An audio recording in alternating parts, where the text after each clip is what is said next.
Iran এখন আর কোনো কিছুই গোপন রাখছে না। আর 2026 সালে এসে ইরানকে এখন আর হালকাভাবে নেওয়ার কোনো সুযোগ নেই, কারণ ইরান একের পর এক এমন সব প্রযুক্তি সামনে আনছে যেগুলো কেউ তাদের মতো একটা দেশের কাছ থেকে কখনো আশাই করেনি। আর এইবার তারা সামনে এনেছে তাদের 70 বছর পুরনো একটি যুদ্ধবিমান। এটাকে পুরনো আর সাধারণ মনে হলেও আমেরিকা খুব ভালো করেই জানে এই বিমান ঠিক কী করতে পারে। এই যুদ্ধবিমানটা এত বছর লুকানো অবস্থাতেই ছিল। শেষবার 90-এর দশকে এই বিমান বহু গুরুত্বপূর্ণ মিশনে অংশ নিয়েছিল। তখন একে বলা হতো ইরানের আকাশের রাজা। কিন্তু সময়ের সঙ্গে সঙ্গে বিমানটাকে আর দেখা যায়নি। ইরান বলেছিল এটাকে অবসরে পাঠানো হয়েছে। সবাই ভেবেছিল এর অধ্যায় বুঝি এখানেই শেষ। কিন্তু হঠাৎ করে বহু বছর পর আবার এই পুরনো বিমানকে বিশাল বহর নিয়ে আকাশে উঠতে দেখা গেছে। এই খবর ছড়িয়ে পড়তেই তো সবার মনে একটাই প্রশ্ন, কোনো ঘোষণা ছাড়া আবার আগাম সতর্কতা না দিয়ে ইরান হঠাৎ করে কেন এই যুদ্ধবিমান আবারও নামালো? বিশেষজ্ঞরা বলছেন এই বিমানটা এখন আর আগের মতো পুরনো নেই। ইরান তাদের পুরনো যুদ্ধবিমানকে ভেতর থেকে পুরোপুরি বদলে ফেলেছে। বাইরে থেকে দেখতে হয়তো সেই পুরনো জেটের মতোই লাগছে, কিন্তু ভেতরে বসানো হয়েছে আধুনিক রাডার, নতুন ইঞ্জিন আর উন্নত টার্গেট সিস্টেম।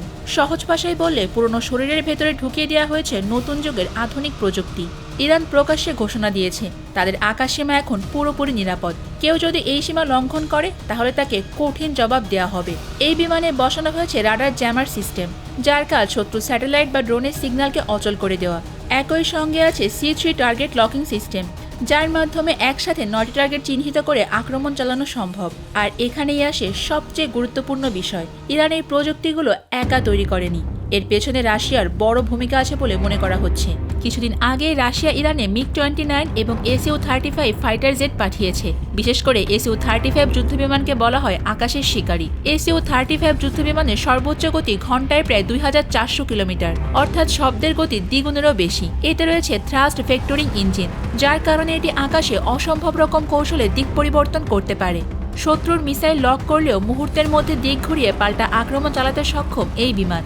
সবচেয়ে ভয়ঙ্কর বিষয় হলো এর ইরবিস-ই রাডার সিস্টেম। এই রাডার একসাথে প্রায় 30টি টার্গেট ট্র্যাক করতে পারে এবং প্রায় 400 কিলোমিটার দূর থেকে শত্রু শনাক্ত করতে সক্ষম। এখন যদি এমন যুদ্ধবিমান ইরানের আকাশে নিয়মিত উঠতে থাকে তাহলে মধ্যপ্রাচ্যে যে কোনো দেশের টেনশনে পড়াটা খুবই স্বাভাবিক। বাস্তবেও সেটাই হচ্ছে।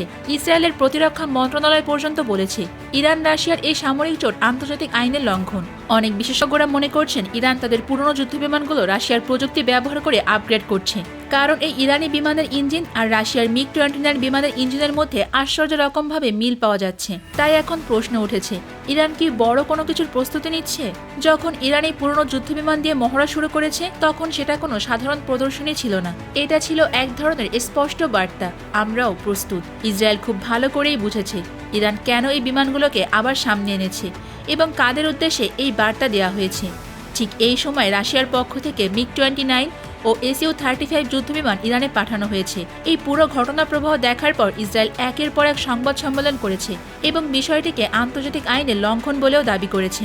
অনেকে মনে করছেন এখানে বড় একটা কৌশলগত চাল দিয়েছেন রাশিয়ার প্রেসিডেন্ট পুতিন, কারণ ইসরায়েলের হাতে থাকা ফাইটার জেটগুলোর মোকাবেলার জন্যই রাশিয়ার এই যুদ্ধবিমানগুলোই ইরানকে সাহায্য করবে। তাই সবচেয়ে বড় প্রশ্ন এখন একটাই, ইরান আর কি গোপনে রেডি করছে? তাদের হাতে কি আরও এমন যুদ্ধবিমান আছে যেগুলো এখনও প্রকাশ্যে আসেনি? এই যুদ্ধবিমানের মহড়া দেখলেই বোঝা যায় ইরান এখন আর চুপচাপ কাজ করছে না, যেন তারা সোজাসুজি বলছে আমরাও প্রস্তুত। এর আগেও তারা তাদের মিসাইল প্রোগ্রাম উন্নত করে সামনে এনেছে। হয়তো ড্রোন বা যুদ্ধবিমানের প্রযুক্তিতে চলছে বড় আপগ্রেড, তাই সবকিছু এখনও পরিষ্কার নয়। কিন্তু একটা বিষয় নিশ্চিত, সময় হলে ইরান ঠিকই তাদের শত্রু দেশগুলোর সামনে শক্তভাবেই দাঁড়াবে।